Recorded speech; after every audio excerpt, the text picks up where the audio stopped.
Ano po ang ginagawa nila sa ganitong nangyaring masamang sistema na paliit po ang ating farmland? Sorry po, madam ha. Na Yeah. hindi lang po sa Kawayan, sa Isabela, kundi sa I marami tend pong to mga disagree probinsya with you. na marami na po mga subdivision na nagsilipa na. Where will the people live if you don't build subdivision? Marami po mga lugar na pwede pong pagtayuan ng subdivision. Huwag lang po i-take over yung mga farms. Kasi nga po, kuminsan yung mga farmers, dahil sila po yung naghihikaos, they're being taken advantage of. No. Lalo na po meron tinatawag na rice tarification. So mura po yung mga bigas na dumarating dito, they cannot compete. And then papasok po ito mga negosyante at mag-o-offer ng pera para bilhin ng kanilang mga lupain. Of course, walang choice po yung mga farmers kung hindi ibenta na lang kanilang lupa sapagkat meron na po tinatawag na rice tarification. I wrote the rice kayo tarification po ba yun? law. You know, we wrote that rice tarification law because in 2018, the price of rice rose to almost 50 to 60 pesos per kilo. And that is the only time President Duterte became unpopular because rice is a political crop.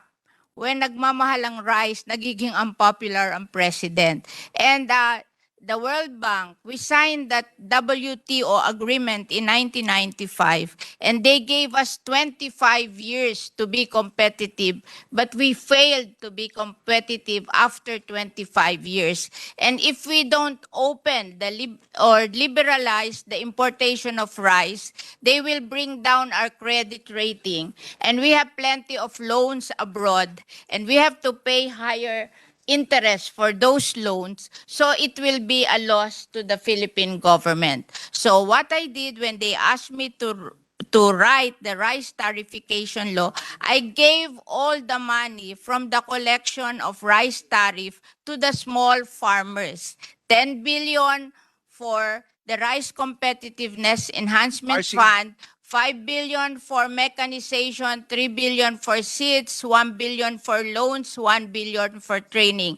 And anything above 10 billion that was collected, it was given to the rice farmers owning 2 hectares and below, 5,000 each, 1.6 million farmers. So that is 8 billion. So a total of 18 billion, which is the collection of the rice tarification law na rice tariff. Alam ko po I yan. don't feel any guilt to the small farmers. All the money that came from the rice tarification law were given to the small farmers owning 2 hectares and below. So how do we identify those small farmers? They Paano po have a list. Do you have po a list? They So have paano a po ninyo list. pinipili ng DA? They have paano, a list. Paano po pinipili kung sino po ang maging recipient nitong pera na galing po sa rice tarification? How are they being identified? A list of farmers owning 2 hectares and below. So, Oh, meron po, papalista ka sa kanila. They have RSGSA. RSBSA. Okay. Oo. So I have no guilt to any rice farmers. I'm not All saying- the money that came from the rice tarification I'm not saying po were na kayo po'y given guilty. back to the rice farmers. I wrote that law I know, ako po because I studied the difference between us and the rice farmers of Vietnam. The rice farmers of Vietnam, they produce their palay at 6 pesos per kilo. We in the Philippines, we produce our palay at 12 pesos per kilo. The 6 pesos difference, I look at it. And 350 is labor. That means we're not mechanized.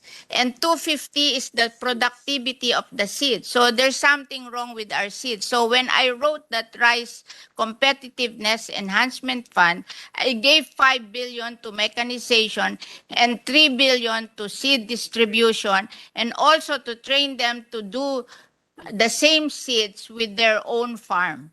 I am teaching them to learn how to do inbred seedlings.